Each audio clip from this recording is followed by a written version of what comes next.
शेवटचाच विचारतो, आता तुमच्याकडे राष्ट्रवादी काँग्रेस पक्ष आहे, चिन्ह आहे, म्हणजे हे शरद पवारांचं पक्ष चिन्ह होतं असं लोक बोलतात, ते सोडून द्या, पण तुम्ही स्वतःला शरद पवारांचे वारसदार मानता का? हो का? असं नाही, आपण कोणी मानून काही चालत नाही. जनतेच्या मनात काय ते महत्वाचं असतं. उद्याच्याला मी रतन टाटाचा वारसदार मलाच मानेल, काय त्याला उपयोग आहे? त्या जनतेने ठरवलं पाहिजे, त्या सगळ्या ग्रुपने ठरवलं पाहिजे, असं असतं. उगीच आपण यातला ह्याचा वारसदार त्याचा वारसदार असं काही नसतं. हे सगळं 20 तारखेला ठरेल.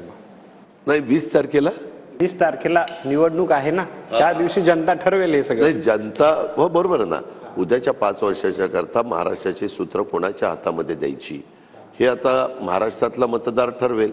जनता जनार्दनांच्या मनात कुठली गोष्ट कधी येईल, प्रत्येक वेळेस ते प्रत्येक इलेक्शनला ते वेगळा विचार करतात. इथं काय करायचं तर असं करायचं, कारण आणि मग त्याच्यावर आम्ही आमचा विचार ठरवतो की बाबा हे असं मनात आणतात. आपल्याला आता पुढं जायचं आहे, मार्ग तर काढायचा आहे, मग कशा पद्धतीनं मार्ग काढायचा, आणि आम्ही विचार करून जे काही लोकांना सांगतो ते योग्य असेल तर त्याच्यात आम्हाला सक्सेस मिळतं.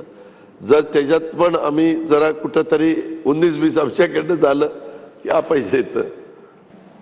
धन्यवाद दादा, तुम्ही आमच्याशी म्हणजे एकदम सकाळी मनमोकळेपणानं बोललात. आणि मला काय वाटतं, आता तुमच्या शर्ट सारखं मी घालून आलो, सूर जुळले की नाही मला माहित नाही, पण तुम्ही खूप मनमोकळे. थोडा हे फरक आहे, थोडा हा लाईट आहे, तुमचा थोडा डार्क आहे.